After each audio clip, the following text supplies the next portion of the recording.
I found a girl in my basement and she knew my brother's name. Reddit horror story. They say every family hides a crack in its foundation, a secret wedged between walls like a breath never exhaled. Ours was no different, though for years I believed we were the exception. I grew up in a house that sat just on the edge of a dying orchard, where sunlight filtered through gnarled branches like stained glass, and silence pressed itself against the windows during winter.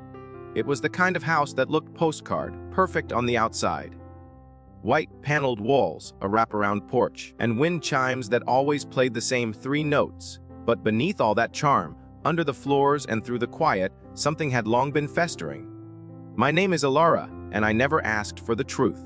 I was the kind of child who accepted the way things were handed to make cold cereal for dinner when mom forgot the stove was still on, awkward smiles from dad when he came home with a whiff of unfamiliar perfume, and the way the door to the basement was always locked, no matter the hour. I thought these things were ordinary, that every family lived with quiet walls and hollow glances. It wasn't until the spring I turned 17 that I began to peel back the wallpaper of my life and see what had been rotting underneath. It started with a thud. One night, while I was half asleep, I heard it. Dull, heavy, like a body collapsing against wood. At first, I told myself it was a dream. But then came the scraping, the unmistakable groan of something being dragged across concrete. Our dog, Kiva, whimpered at the door and refused to move until dawn. I asked my mother the next morning if she'd heard anything. She blinked at me like I'd spoken a foreign language, her hands trembling just enough to knock her coffee spoon against the rim. "You dreamed too loud," she said, smiling, and that was the end of it. Except it wasn't. That sound became a ritual. Every Wednesday night, just past 2 in the morning, it echoed again. Always the same rhythm: thud, scrape, silence. I started staying awake for it, pressing my ear to the floor, trying to guess what lay beneath the boards. And then one night, I heard something else. A voice. Faint, but clear enough to freeze my breath in my throat. It didn't say my name. It cried it. I told my brother Milo, the only person I thought might believe me. He was 2 years older and halfway into a life I didn't understand. Sleepless nights, disappearing for weekends, coming home with red eyes and old bruises. But he listened. Really listened. We both knew that the basement had always been off limits. Dad said it was unfinished, unstable. That there had been an accident once, before we moved in. But the way he said it always felt rehearsed, too practiced. So that night, when everyone else had gone to sleep, Milo and I took the spare key from the ceramic swan Mom kept on top of the fridge, the one she never thought we noticed. We unlocked the door and descended. The air was wrong. It wasn't dusty like an untouched basement should be. It smelled of bleach, mold, and something metallic. The stairs creaked under our weight, and at the bottom we found not a cluttered mess of forgotten Christmas boxes, but a hallway. A long, concrete corridor, half lit by a single flickering bulb. It wasn't part of the house's layout. I knew because I'd once snuck into the town hall and found our home's blueprints while waiting for Mom to finish her shift. There had never been a hallway. There had never been a room beyond the stairs. We moved forward anyway. At the end of the corridor was a door, thick and metal, with a small square window smeared in something I prayed was old paint. Milo tried the handle, locked. He banged on it once, then again, and that's when the voice returned. Closer this time. Behind the door. Meow whispered, "Please, please. I didn't do it. I wish we'd run. I wish I'd pulled my brother up those stairs and locked that door forever." But we were curious. Or maybe we were already part of it. This family secret we hadn't known was ours to inherit. Milo picked the lock with the hairpin I gave him. We'd learned how from an online video, back when we still shared a sense of wonder. When the door finally clicked open, I saw it first. A room, windowless, padded walls like an asylum. And in the middle, girl, maybe 16. Pale, barefoot, wearing a dress that looked like it belonged in another decade. She didn't flinch when we stepped inside. She just stared, eyes wide, like she couldn't believe we were real. "I knew you'd come back," she said. And then she smiled. I don't remember leaving. My brain seemed to fold in on itself, blocking out the moments between her voice and the moment I was upstairs again, shivering under my sheets. Milo wouldn't speak to me the next day. He locked himself in his room. That evening he was gone. I didn't tell anyone. How could I? I wasn't even sure it had happened. But the next Wednesday the thud returned, this time louder. This time followed by a second voice. My father started acting strange. Stranger, I should say. He stayed home more. Took sudden interest in my routines. Checked the locks at night like he was afraid of something slipping through. Once, I caught him staring at the basement door, whispering under his breath. When he noticed me, he simply said, "Don't go down there, Elara. It's not for you." But it already was. It always had been. I started dreaming of the girl. Her name came to me like a memory I hadn't made, a Wren. In my dreams, she was always behind glass, her hands bloody, her voice shrill with accusations. "They put me here," she would scream. "They said I was crazy." But I remember everything. I tried to ask my mother who lived in the house before us. She spilled her tea and said she didn't know. When I pressed, she gripped my wrist and said, "You need to stop digging. Some graves should stay shut." But I couldn't. Not after Milo, not after the voice, not after Wren. I went back, alone this time, with a flashlight and a knife I'd taken from the kitchen. The corridor was darker than before, the air thick like wet cloth. The door was closed but no longer locked. When I stepped inside, Wren was waiting. "You're almost ready," she said. "For what?" I asked. She tilted her head. "To remember, Ba?" She reached into her pocket and pulled out something small. I thought it was a locket at first, or a key. But when she placed it in my hand, I saw what it truly was, a baby tooth, my tooth. And with it came the scream, the memory buried deeper than anything else. The truth I wasn't ready for. Not yet. But I would be, because the house was never haunted. It was just waiting for me to remember what I had done, what we had done, and why Milo never came back. And still, Wednesday came again, and the thud returned, and no, it was under my bed. The Wednesday after Milo disappeared was the first time I saw the cracks. Not in the walls. Those had always been there, hidden beneath fresh paint and strategically placed photographs. But in the people. My mother stopped humming when she cooked. My father took long walks in the orchard with a cigarette he never smoked, just letting it burn down between his fingers. And me? I didn't sleep. Not really. I laid in bed, lights off, body still, ears straining for that sound. Thud, scrape, silence. It was like the house had a pulse now. Like it was breathing through its floorboards, exhaling secrets each time I dared to forget. The tooth Wren gave me. I kept it in a box under my bed, tucked beneath old notebooks and the Polaroids I used to take before everything turned sideways. Sometimes in the middle of the night, I swore I could hear it rattling, just slightly, as if it wanted out, and part of me wanted to let it. I didn't go back to the room right away. Something about what Wren said had left a bruise I couldn't find. "You're almost ready." As if this had all happened before. As if I was walking in my own footsteps, tracing a path I'd erased. I started digging in the only place that might still hold the truth. Records. I told my mother I was doing a school project and needed access to the county archives. She barely looked up from her tea and nodded, but her eyes didn't move. She just stared out the window at the orchard, like something might crawl back through the trees. The archives were kept in a forgotten wing of the town library, dustier than any place should be in the 21st century. I told the clerk I was researching property history, and he waved me toward the back. There were files, thousands of them. Manila folders stained with time, pages crumbling at the edges. I searched by address, then by former owners. What I found wasn't a single tragedy, but a pattern. Every 20 years, someone vanished. The names didn't make headlines, but they were all listed.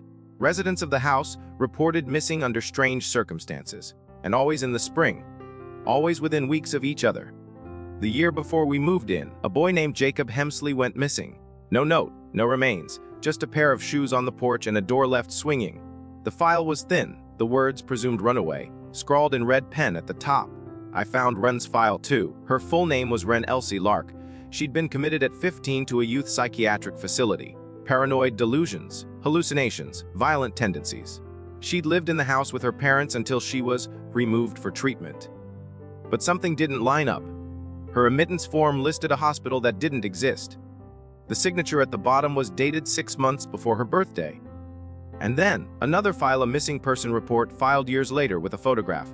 Not a girl, but a woman. Same eyes, same hair, same name. But how? My hands trembled as I flipped through the last few pages. One note stood out. Written by a nurse. Patient claims to have been here before. Repeats phrases like, "It's always me, and this time I'll stop it." Recommends further psychiatric evaluation. I didn't sleep that night either. Instead, I wrote a letter. To myself. I know that sounds strange, but something in me needed to anchor the moment. Something to hold on to when the past started bleeding into the now. "You're not crazy," I wrote. "You are remembering." Then I went back. The house was silent, as always. My parents asleep or pretending to be. I crept down the hallway barefoot, holding my breath until I reached the basement door. This time, it was unlocked. I didn't question why. Maybe someone left it open.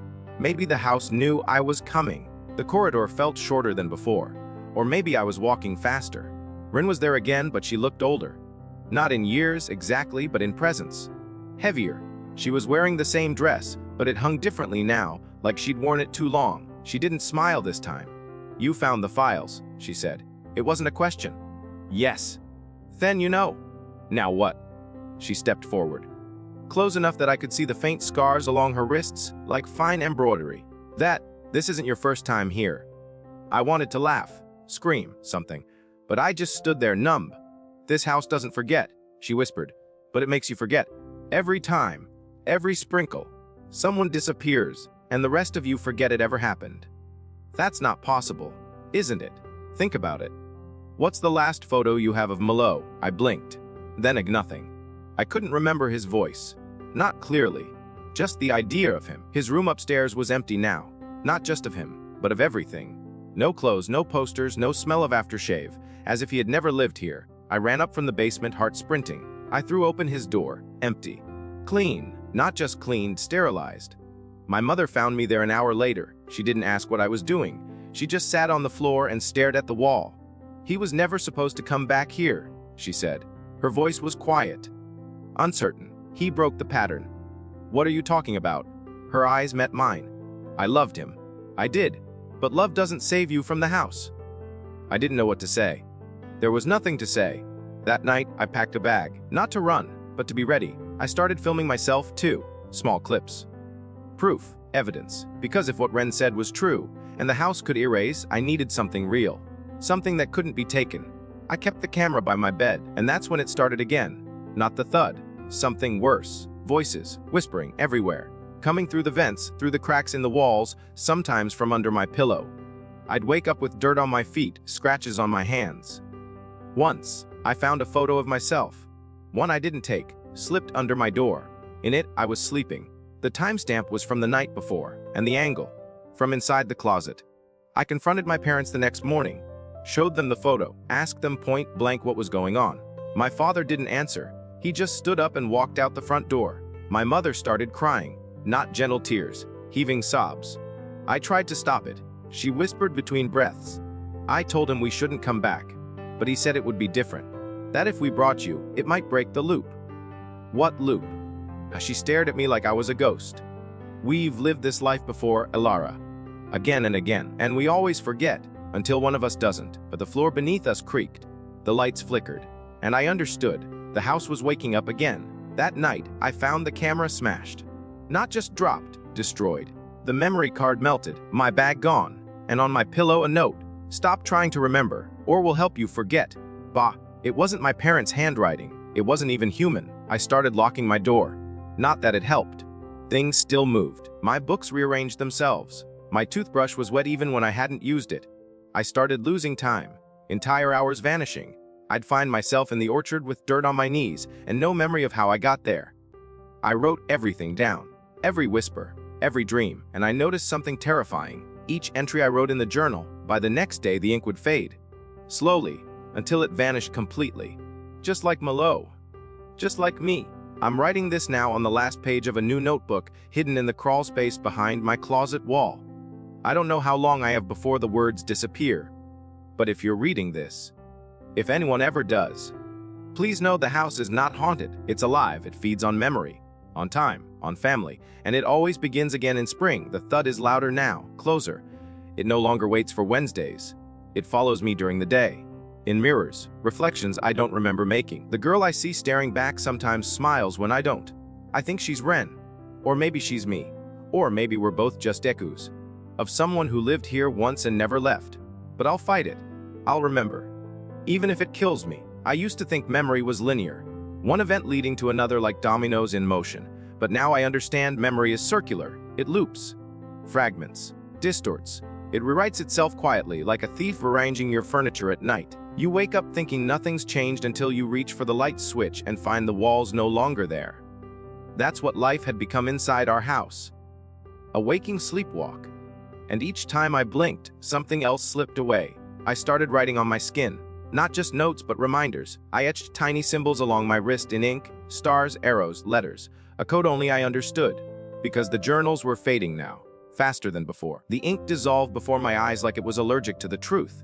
I even tried typing it all, saving digital files with password protection, but they too began to erase. Lines of gibberish. Photos replaced with static. One by one, the entries deleted themselves, like the house was connected to every device I owned, pulling the truth back into its lungs before I could name it. My mother had stopped talking. She sat at the kitchen table each day, staring at the same spot on the wall, lips moving in prayer or madness. I couldn't tell which. My father no longer came inside at night. He stayed out in the orchard, pacing in the fog, staring at the dirt like it held secrets he wasn't brave enough to bury. And I was starting to lose pieces of myself. It began with the little things, forgetting the names of classmates I'd known for years, missing appointments I never scheduled. But then it escalated. I opened a drawer in my room and found objects I didn't recognize in an old wristwatch, cracked glasses, a wedding ring too large for my fingers. All of them dusty, aged like they'd been there for decades. I asked my mother. She looked at me with genuine confusion and whispered, "You always find them again." The dreams worsened too. I wasn't just seeing Wren anymore. I was becoming her. In the dreams, I was in the padded room, screaming against the walls, nails bloodied, eyes wide. I could feel the weight of years on me, voices chanting outside the door. And sometimes the door would open and I'd see myself standing there. Not dream me. Real me, same face, same eyes. Watching, I began filming again, but analog this time, on a handheld camcorder from the thrift store. I recorded messages to myself, looking directly into the lens. "Your name is Elara," I'd say. "You are 17. You had a brother. His name was Milo. You found a girl named Wren in the basement. This is real. This is happening. Do not forget." Then I'd rewind the tape every night, just to be sure it hadn't vanished. I began noticing something new in the house. Mirrors. Or more precisely, reflections that didn't match. I'd pass by the hall mirror and catch a glimpse of myself blinking out of sync. Once my reflection smiled when I didn't. I shattered that mirror, but another appeared the next day. No one acknowledged it. They never did. On a Friday morning, I woke to find every mirror in the house covered in sheets, all except one. The one in the guest room, an antique thing with vines carved into its frame. That's where I saw her again. Not Wren, not me, someone else. A girl with dark eyes, face unfamiliar but filled with recognition. She didn't move, didn't blink, just stood there behind the glass like she'd been waiting centuries for the chance to be seen. I raised my hand slowly. She raised hers too, but in the opposite direction. That's when I realized it wasn't a reflection, it was a window. That night, the whispering in the walls changed. It became a chant. Low, rhythmic, almost musical. My name repeated over and over in a language I didn't recognize but understood.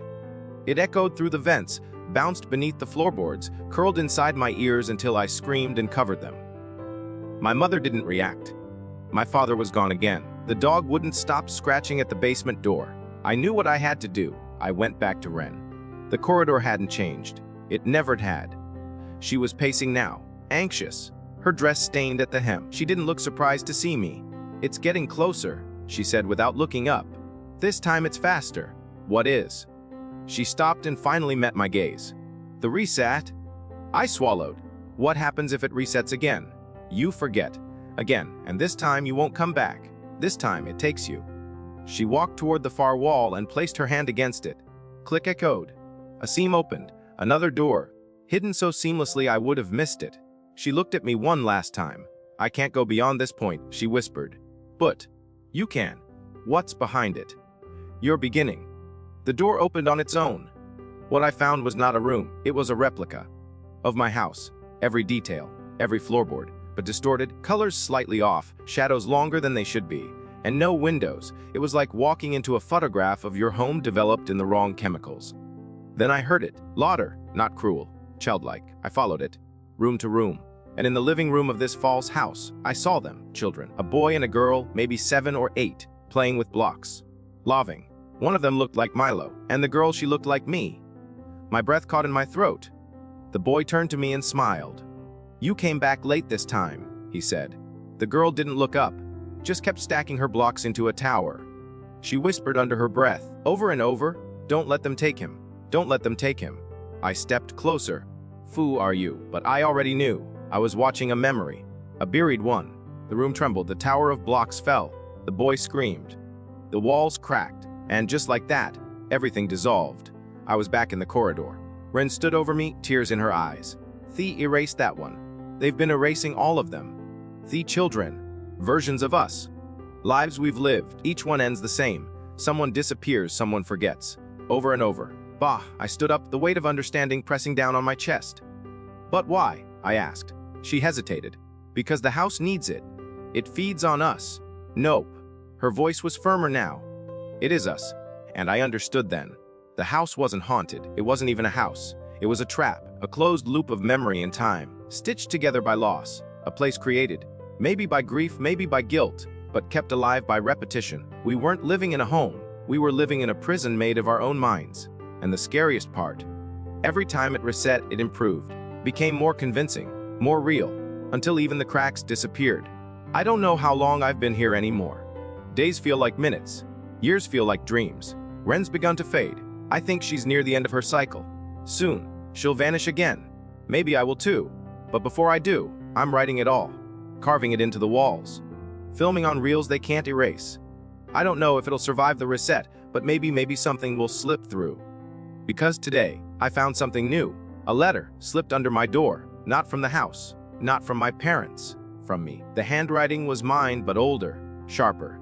The paper yellowed, stained at the edges. One sentence repeated again and again in black ink. You broke the loop once before. You have to do it again. Underneath it, a name was signed, not Elara, not Wren, but a name I didn't recognize at all. And yet, it felt like mine. I think the house has hidden even more than I feared. I think I'm not the first me to fight back, but I swear I'll be the last. I don't sleep anymore. Not truly. Not the kind of sleep that restores or resets. What I do now is drift. Through shadows, half-formed thoughts, echoes of other lives that might have been mine. I lie awake listening to the groan of the floorboards above, the whispers in the vents, the click of the doorknob at 3:13 a.m. every single night. That's the hour the house reminds me. It's still watching, still circling, still deciding whether I'll be forgotten like the rest. After I found the letter signed with a name I didn't recognize, something inside me split. Not in a tragic way, not even in fear, but in recognition. That name. It didn't belong to a stranger. It belonged to a version of me that had existed before Elara. Maybe many versions. I realized then that this wasn't just about me, Wren, and Milo. It was deeper, older. I wasn't fighting a haunted house. I was fighting a pattern. A machine made of memory and sorrow, rewinding its tape over and over to record a tragedy with cleaner lines each time. The next day, I dug in the backyard. It started with a hunch. A rusted shovel left leaning against the fence. The way the grass never grew in one specific patch beneath the twisted apple tree. I didn't know what I was looking for, only that something was calling. And as I pressed the blade into the soil, I felt it. Like slicing into skin. The dirt gave way too easily. Too cleanly, it wasn't natural. I dug until sunset. By nightfall, I hit something hard. Wood. A box, not a coffin. But not for a body. Inside was a stack of journals. Dozens. All different sizes. All labeled with names I'd never heard but felt deep in my marrow. Rhea. Kala, Josie, every one of them written in my handwriting, and all of them began the same way. You broke the loop once before. You have to do it again. Each journal chronicled a different life, different years, different parents, different brothers, but always the same pattern. A house, a disappearance, a basement, a girl, and a loop that never stopped turning. One journal was thinner than the rest, brittle with age. The ink had faded to a ghostly gray, but the words still bled through. That version of me had discovered something, a way to slow the reset. She called it the anchor method, attaching memories to objects so deeply, so violently, that the house had a harder time dissolving them. Blood worked best. Pain worked better. She'd carved her story into stone with her fingernails, burned it into mirrors, hidden it in photographs smuggled out through strangers. I knew then what I had to do. That night, I locked my door. I lit candles in a circle around my bed. I placed all the journals in the center. Then, with a pin, I pricked my finger and let the blood drip onto the pages. I whispered the same phrase over and over, my voice hoarse like a spell or a plea. This is mine. This is real. You will not take it. The house trembled. A window shattered upstairs. My mother screamed, and the next morning everything changed. There were new photographs on the walls, photos I didn't recognize. Me smiling with people I couldn't name. A dog that wasn't Kiva. A different school uniform. My room repainted. My closet filled with clothes that weren't mine. It was as if I'd been dropped into a parallel version of my life, almost identical but off by just enough to make me nauseous. I ran to the mirror. My face was the same but older. Slightly, just enough to notice. I checked the date. It was 2 years later. I had lost 2 years. I collapsed. Tears came, not out of fear but fury. The house had done it again, skipped me forward, scrubbed me clean, tried to erase me like a bad drawing, but it hadn't worked completely. The journals were still buried. The marks on my wrist were still there. The name from the letter still burned into my mind, Sarah. That's who I was before Elara. And maybe before that too. I wasn't a girl anymore. I was a palimpsest. A manuscript rewritten so many times the original story bled through the pages no matter how hard someone tried to hide it. And that someone, whatever it was scared. I could feel it in the way the house trembled now when I spoke my truth out loud. It wasn't used to resistance, it fed on cycles. And I was starting to chew my way out of its stomach. I returned to the basement. The corridor remained unchanged, always constant, the one place in the house that didn't shift. That told me it wasn't real in the way rooms are real. It was a memory that hadn't yet been edited. At the end of the corridor, Wren was waiting. But she looked unstable, glitching like a corrupted video file. Her face flickered between child and adult, mouth opening and closing without sound. Wren. I stepped closer. For a moment, clarity returned. It's unraveling, she said. You pulled too hard. The seams are splitting. Good. No, she said, shaking her head. It's not just this cycle. You're breaking all of them. If it collapses, we all go with it. I felt cold. Then tell me how to stop it. Not just the loop, the whole thing. She stared at me for a long time, then said, there's a room deeper than this. It's not part of the house, not part of memory. It's beneath everything. That's where it started. I hesitated. Started, she nodded. Where the first choice was made, at the wall beside her pulsed. She touched it gently. A door appeared not like the others, not metal or wood, but like a tear in the world itself, a slice of shadow. You're not ready, she said, but you're the only one who ever tried. I stepped forward, and everything went dark. When I woke, I wasn't in a basement. I was in a room with no ceiling. Just stars overhead, spinning too fast to be real. The floor was made of mirrors, all cracked. Every step echoed a different version of me, some crying, some laughing, some holding weapons, some holding babies. In the center of the room was a chair. In the chair, a girl, tied, gagged, blindfolded. She looked like me, but younger. A small plaque beside the chair read, "The First Forgetting." I stepped closer. Her breathing was shallow, her hands bruised from struggle. I reached for the blindfold, and the moment I touched it, a wave of memories flooded me. I saw a fire, a deal, a promise whispered into wood, a choice made by a child to forget something too horrible to hold, a pact with the house. Take this from me. The girl had begged, let me live without remembering.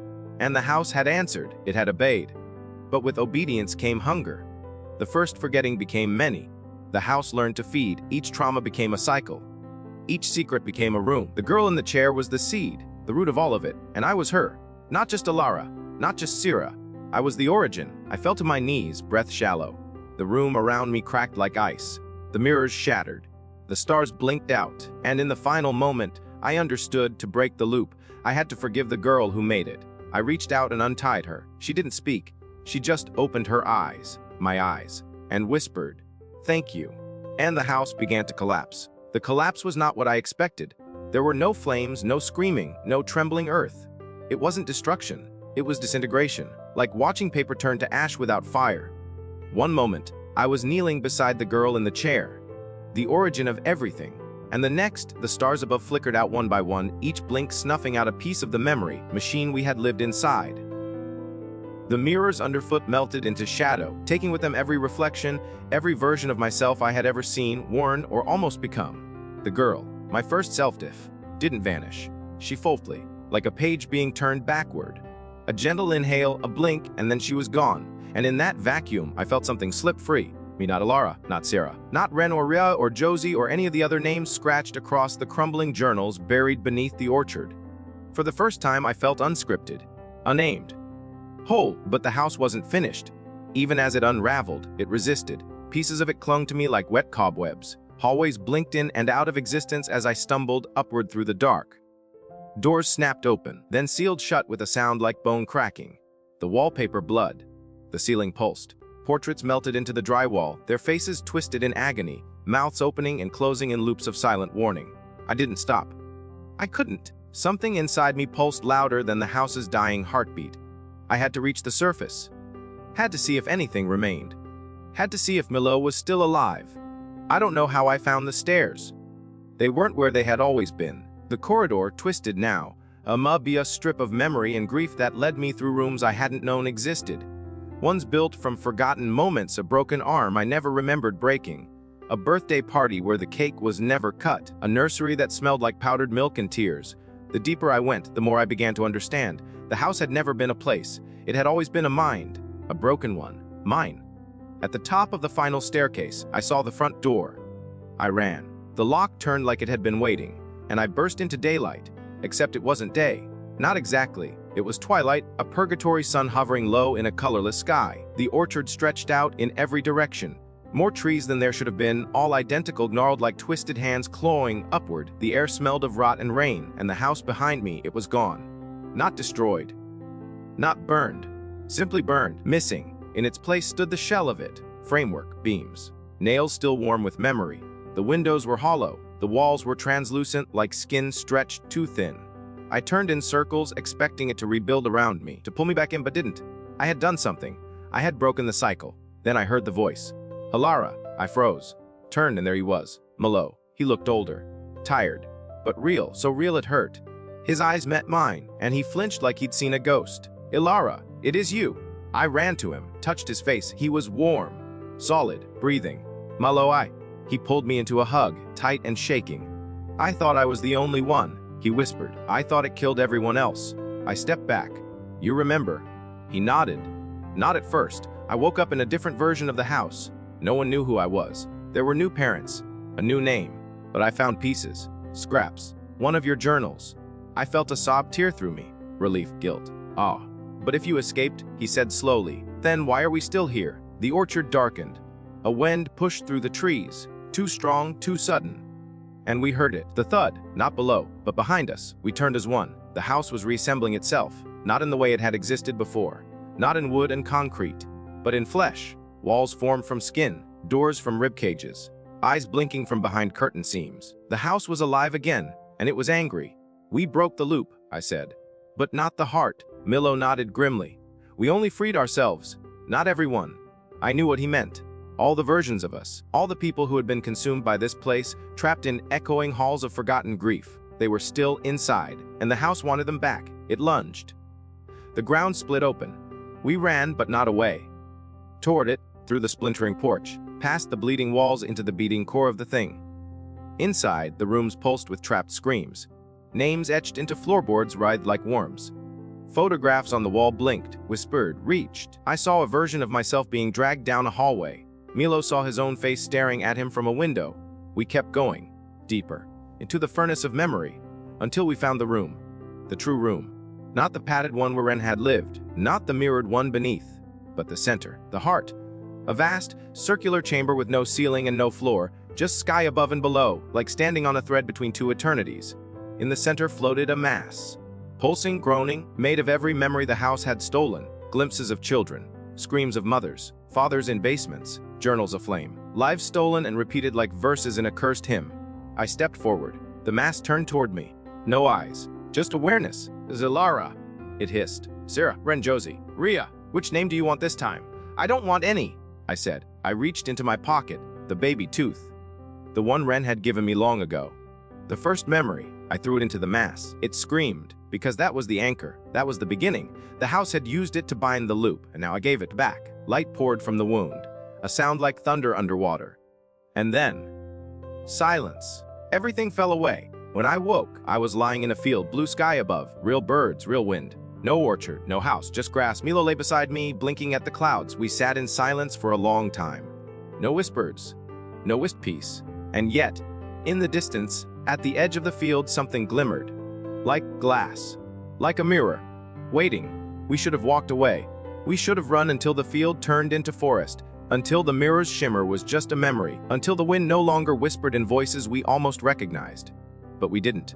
Milo and I sat in that quiet green, numb from exhaustion, as the sky glowed too blue and the breeze smelled a little too sweet. A peaceful place, yes, but too perfect. And after everything, perfection no longer meant safety. It meant illusion. It meant bait. When the glimmering began to pulse, soft, slow, like a breath held too long, we stood. Without speaking, without deciding, we moved toward it. Something in us knew the story wasn't over.